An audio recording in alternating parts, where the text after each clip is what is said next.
Join us today as we wrap up our review of Nelson Nash's Become Your Own Banker. And today we're going to be talking about the true cost, the true value of a college tuition and what to do if you're uninsurable. Enjoy the episode. Enjoy it more. If you're an investor or want to be an investor and you're looking to create passive income that exceeds your monthly expenses, then this is the podcast for you. Here on the Infinite Wealth Podcast, we combine the philosophies of Robert Kiyosaki's Rich Dad Poor Dad, along with Nelson Nash's infinite banking concept. Welcome to the Infinite Wealth Podcast. I'm Cameron Christensen, along with our co-host, Anthony Faso. Anthony, today's episode is a little bittersweet for myself. I don't know about you, but we're wrapping up our review of Nelson's Become Your Own Banker. We're in the last couple sections here. And man, I've enjoyed going back through this book and kind of digging back into it. How about you? Yeah, even just reading through it last night as preparing for this. For one, I got to get another rep in more than you. So just increasing the amount of times I've read the book more than you. But, and there's still some good nuggets in here that just every time, like if you read a good book, you know, when you read it again and again, then you start picking out pieces. So I'm looking forward to sharing a couple highlights from today. You read the book last night, prepared for today? Mm-hmm. Wow. I read it last week.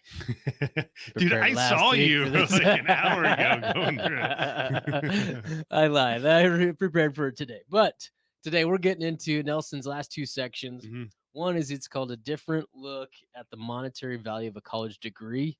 He spends several pages in this book talking about the value of college. And so we're going to take some time. We'll talk about that. And then he wraps it up with what to do if you're uninsurable. And there's some good pieces in there. So it's a short section, but we're going to highlight some options for you guys there. Anthony, do you want to give these guys an overview of kind of this college section? This section, I would say, is in two pieces. The first, when he's talking about like the true value of a higher education and what is taught there. And then the second piece is an alternative to funding the education. Well, what if you funded a policy? What does that look like? But then he also expanded on that. Well, then what if you finance your cars on that as well? So what we're going to do is maybe share some highlights of what he said and our opinion. And I will say, Cameron, I went down a rabbit hole about college education last night. Okay. Yeah. So I'm not going to share it all, but I will share what I believe is a few key pieces. Awesome, man. Well, let's get into it. And I'm going to start with that first piece that you touched on, is that what Nelson talks about is kind of the value of education in general. Man, it got me thinking about kind of the message that I received when I was growing up from my parents. Mm-hmm. I don't know what your experience was like, Anthony, but man, I still remember going back as a young kid and just remembering my parents kind of planting that seed that you're going to college, right? Mm-hmm. That was always kind of mentioned and out there on the horizon. But I look at me and my siblings. I've got two sisters. I'm the only one that went to college and graduated. And so I look at my three kids. I've got a son and two girls. I think it would be naive for me to think that all three of them are going to go to college and graduate, especially in this day and age. And reading Nelson's book, man, he wrote this almost 30 years ago. Mm. And man, if you go back 30 years ago, right, everybody was kind of under the impression that the only way to get ahead in life was going to college. And I think that that's changed over time. But man, that was one of the first takeaways that I had, was Nelson kind of being a pioneer of just kind of realizing that, hey, maybe this isn't the best for everybody. So that was the first takeaway that I had. Yeah, Cameron, let's go back to when I first had you under my wing and you were working with clients, and we were really diving deep in the book. How was that section perceived? Well, right? It's pretty controversial, to be honest. Yeah. Is in this book, he's talking about not paying for college and taking those dollars and putting it into life insurance. If we make those recommendations now today on this podcast, I mean, I think that's a lawsuit waiting to happen. So very controversial. Well, I also think people's perspective on the value of higher education has changed. Mm-hmm. Like you alluded to it when you were a young guy about 10 years ago. But I don't remember feeling pressure from my mom to go to college. Uh, but to be honest, we grew up in a lower, I would say, lower middle class, and that was a way for me to start making money and to get a good job. Yeah, yeah. And I think back then that was the main and maybe the easiest way to establish a career. Things are changing differently Yeah. now. I think there's the which I'm going to talk about the cost and some of the debt, but I think people's idea of college needing to be necessary to lead a successful life is not always the case.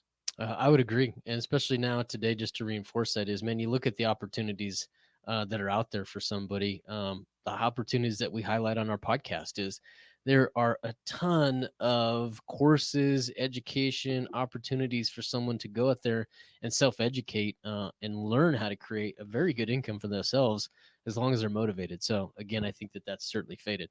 Anthony, you've been teasing us with some stats on college.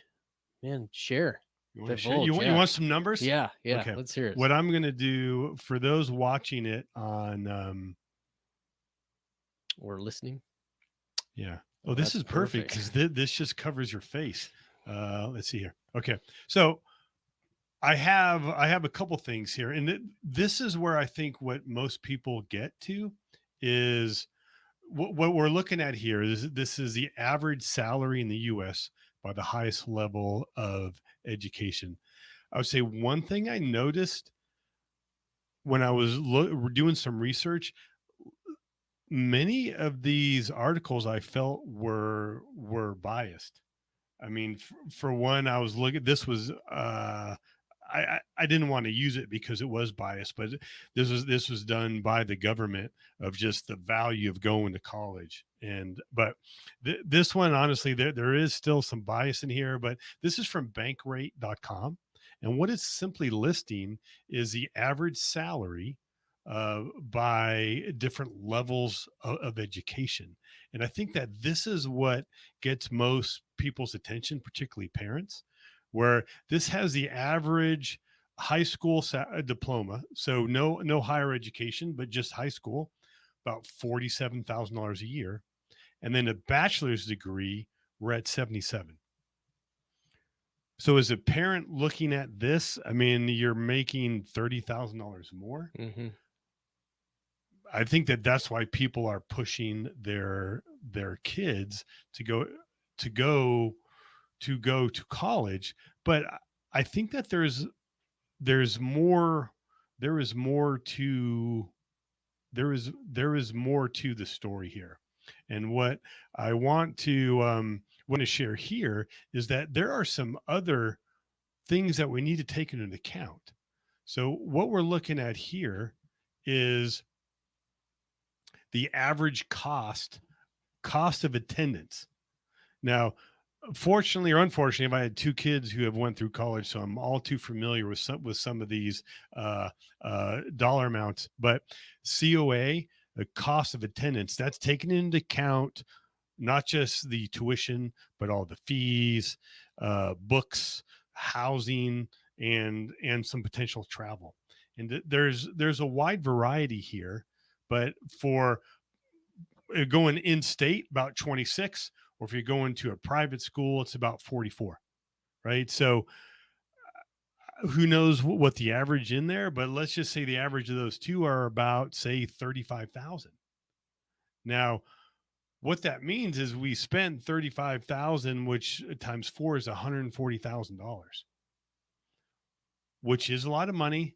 But also, what I feel we're not also taking into account is when you're in college. Well, Cameron, when you were in college, how much money were you making? Zero. Very little, Yeah. right? So not only, but so it's a double whammy. We're making basically zero money, and we're spending money.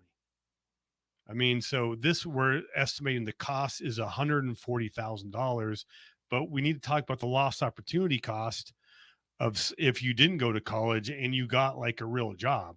I mean, I would think you could make $20 an hour at a minimum, which should be at least 40,000 a year. I mean, so there's 160.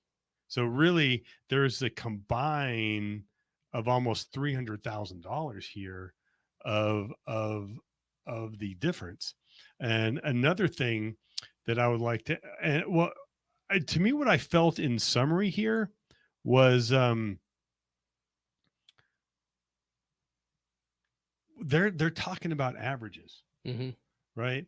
And I think a lot of the people that are just getting with the high school diploma, I think some of them just couldn't or didn't want to apply themselves or into a career. Uh, but for somebody who is a go getter, right, and wants to do well and wants to have a successful career, they don't need to go through college. There's some alternatives that if you're a go-getter, you can start in your career from day one, or you can start a business. So really, I think particularly, I'm making an assumption here, but the people that are listening to this podcast, their kids are probably going to be more, or at least have that opportunity to be more of a go-getter. So I wouldn't be so overwhelmed when we look at this, the difference between uh, high school diploma and a college diploma on the amount of money that they're going to make. Because if you are really applying yourself, I think that's probably the biggest factor of you applying yourself, whether you went to college and apply yourself in a job, or you don't go to college and you apply yourself in a job or a business. I think that work ethic and grit will return a high, make a higher impact in the results, rather than just the amount that you have on the paper. And when my daughter was going to college, uh, at this point, she had wanted to do something in music or managing bands or booking bands, something to do with like entertainment. So we went around. I mean, we live in Las Vegas, so there's a lot of entertainment here. And I had a client who was the VP of Mandalay Bay, and so he was in charge of doing exactly what she wanted to do. I mean, he was even a producer for Prince's last tour. I Wow. mean, some cool stories. And I asked him, like, how important is it for that college degree?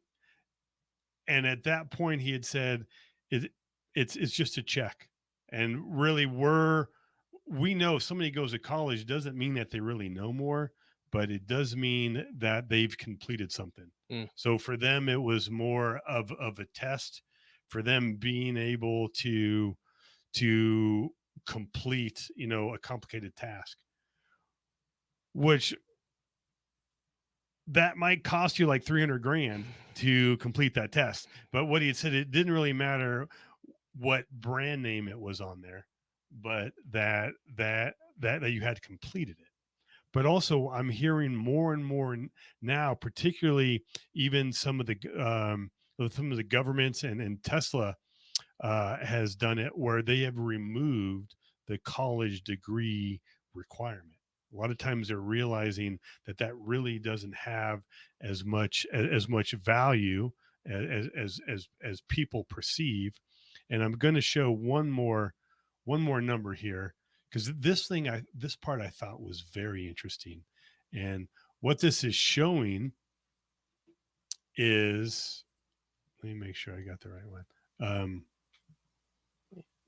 Okay, this is showing the amount of student loan debt by age groups. So for 24 and older, their average balance is about 14 grand.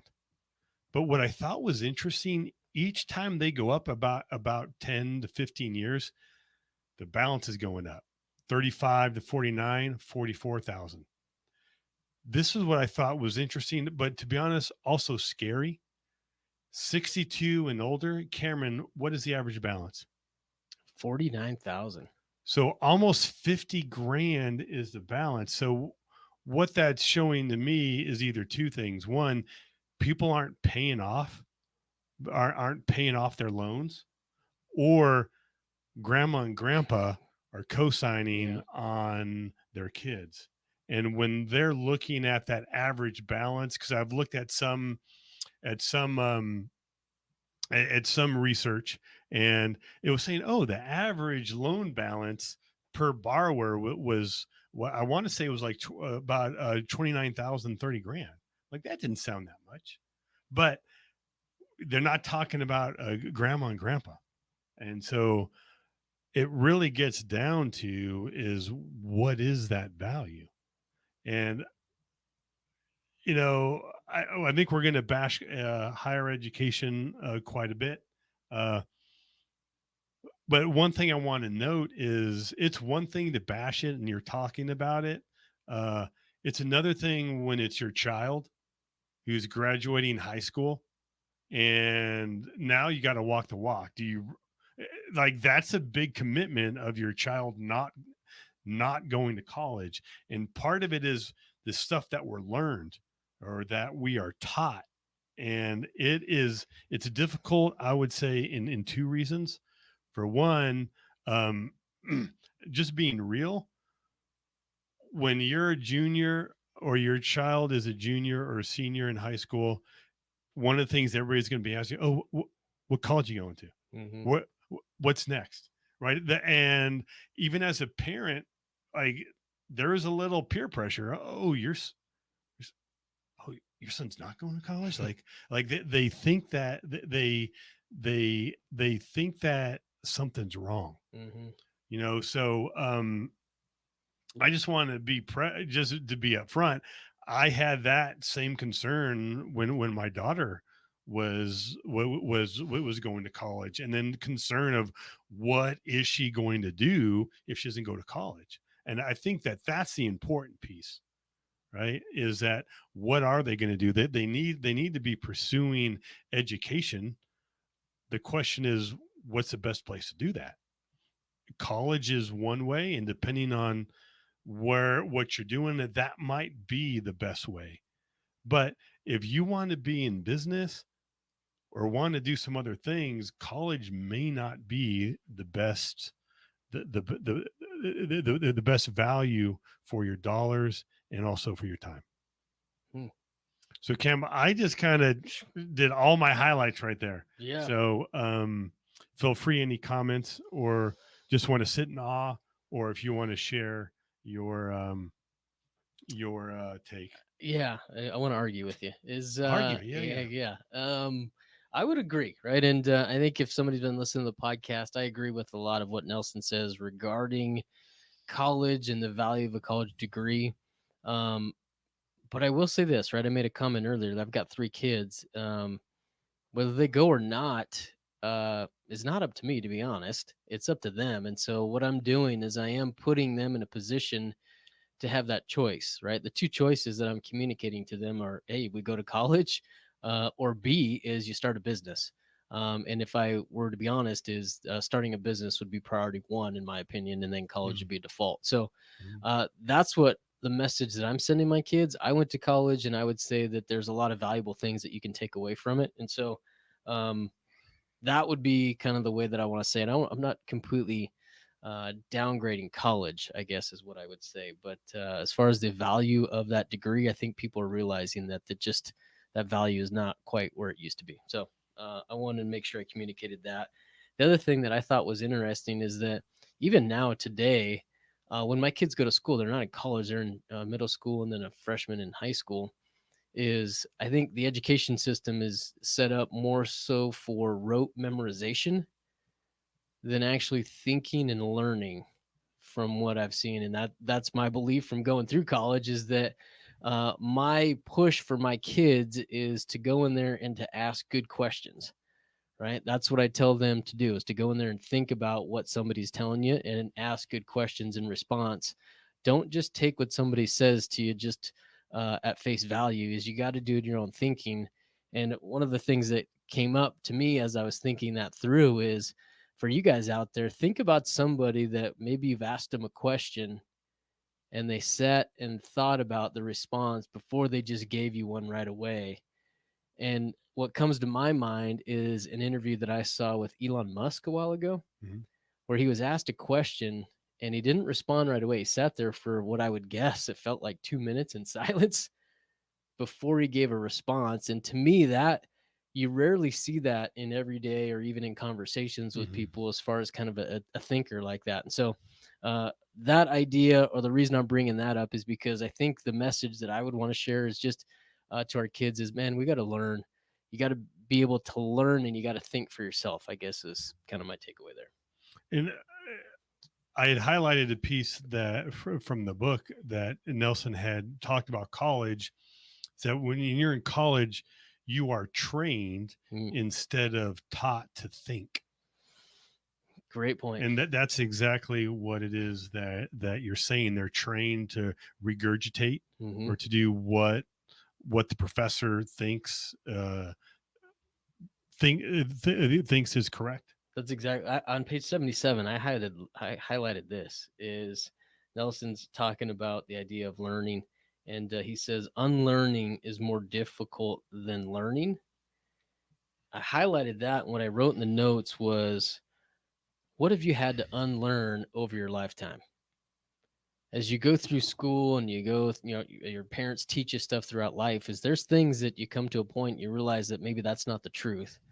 And so, as this episode, I would ask you guys to think back on maybe a time or two on something that happened in your life where you're like, man, you know what? I don't think that's true, right? You had to unlearn something.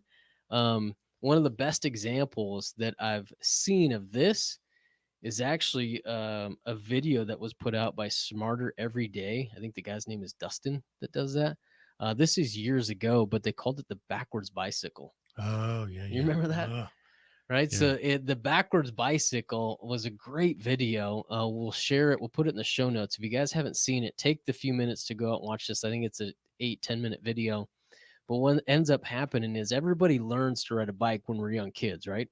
But what happened in this episode is he had some engineers that were friends, and they built a bike.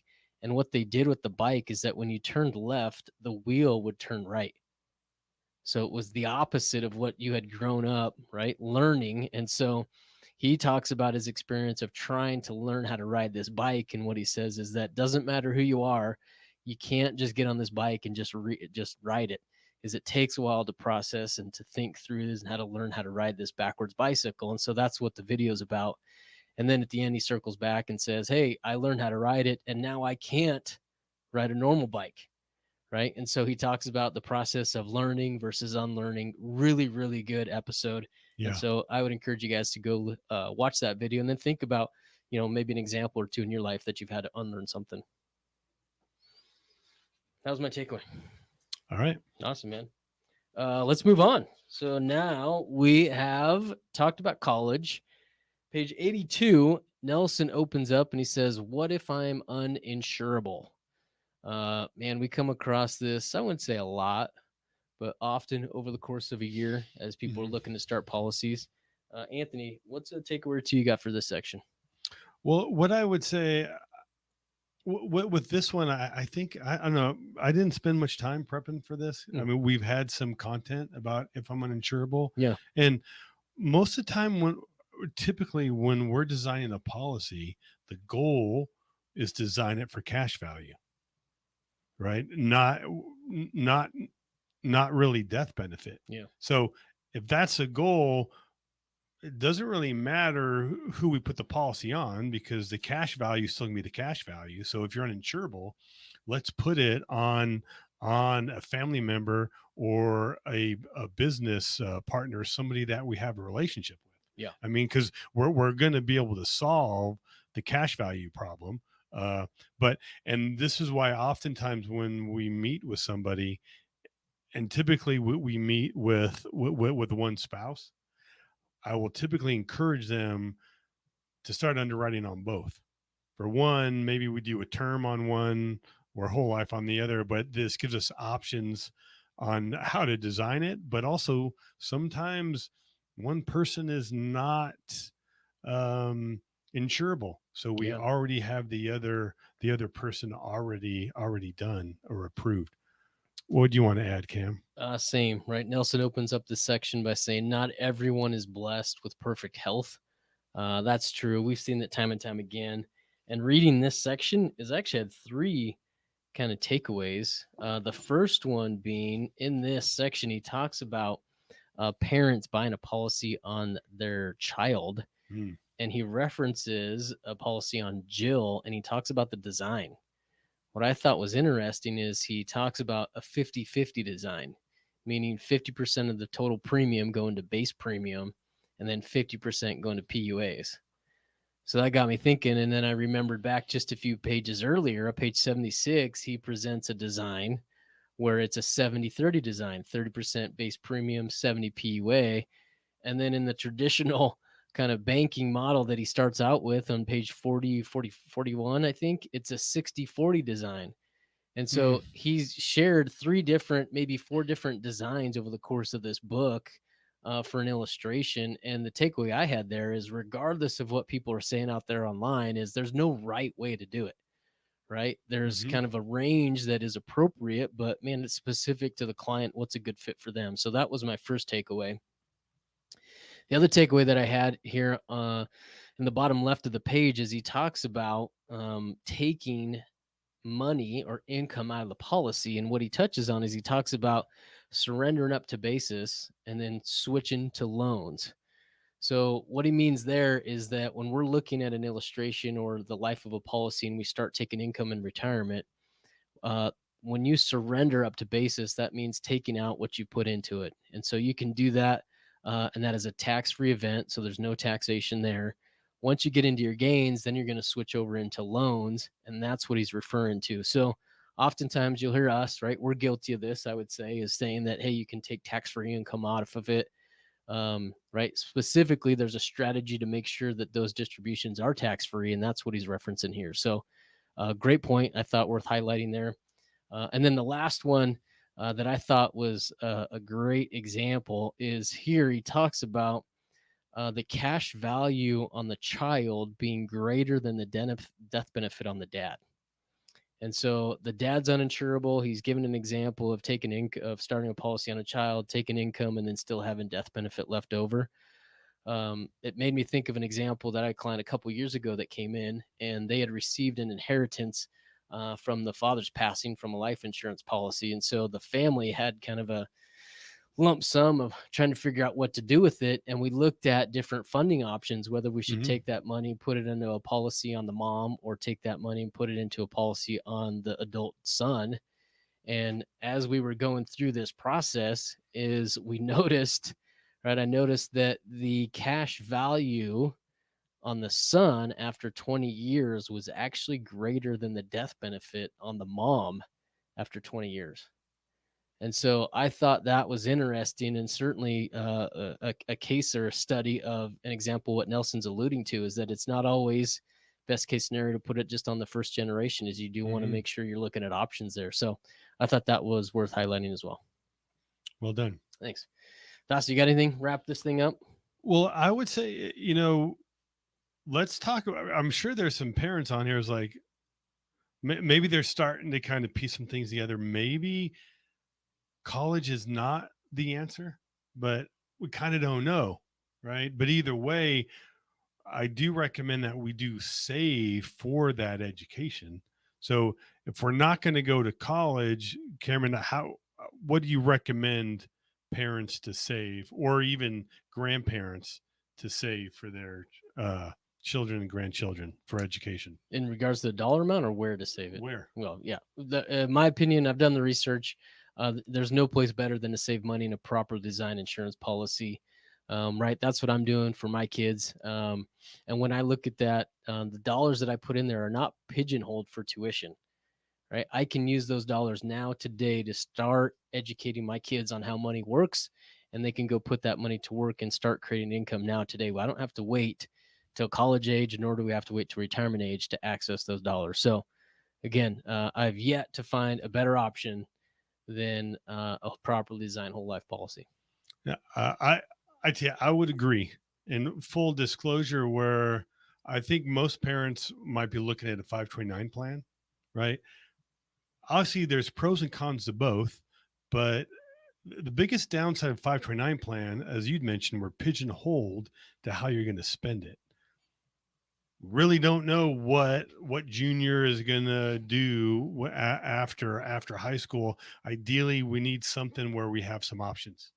And when we fund the policy, whatever you use the cash value is totally up to you. And even if you do use it for college, I would say, to be realistic, you may have a higher balance dollar for dollar if you're putting money in a 529 plan than a policy. And to be honest, I think you should, because you're taking on a lot of risk on the 529 plan. And I've shared many times in on this podcast, I had 529 plans for both of my kids, and my son lost 60%, 60, before 2 years before he was going to college. My daughter was lucky; she only lost 50%. Mm. Okay, but so when we have it in a policy, we don't have those risks. So full disclosure, we might and we should have more money in 529 plan, but again, we're not pigeonholed. And even if we do use that money, your policy, for education, uh, well, let's say the 529 plan's done, it's all spent. The policy is just beginning. Now you got this policy that is mature. Like even on my son's policy, he puts in $1 and he can turn around and borrow $2. So it opens up a lot more. Also, having death benefit, permanent death benefit on a child, I think can be very advantageous, because they can take that with them. And I often shared one of my children is uninsurable. So fortunately, we already had a policy, and this is something I'm starting with my grandchildren, and we did a podcast on this as well. But my wife and I are doing, we're putting a policy for our grandchildren, and our goal is to buy a rental property when he has enough. We'll take that as a down payment and buy the rental property. So, but the goal is, by the time he's 20 years old, I believe we'll have 8 properties, and he will be producing 20,000 a year in passive income. So now he can choose what he wants to do, and our goal would be is that he can choose what he wants to do, because it's what he wants to do, where it's not focused so much on the dollars, right? And I'm going to be doing an update on that plan, because that was probably 3 years ago, and I don't think we're buying a property till year 6, but we will be buying a property hopefully by the end of the year. So I will be given an update or doing that video, which will be on our blog, but we will have the link to that in the show notes. And again, if this is something you're interested in knowing, whether this is for you or for your kids or grandchildren, get on a discovery call with us and let's talk it through, kind of see what you're trying to accomplish and see whether if infinite banking is for you. Man, I can't believe that example was done 3 years ago. Wow. That's crazy. But time flies when you're having fun. Yeah. Guys, we appreciate you sticking around for this episode, but also for our book review of Nelson's book, right? We hope you guys gain some valuable information as we go back through this book, and specifically to this episode. Hope you guys enjoyed our discussion on college, the value of it, and then also some options to consider if you're uninsurable. Go make it a fantastic day. Take care. If you like this video, I know you're like this one. And if you want to learn how investors use infinite banking to increase their returns and lower their taxes, check this out. And if you have some questions and want to see if infinite banking is for you, hop on a discovery call with us. Link for that will be in the description.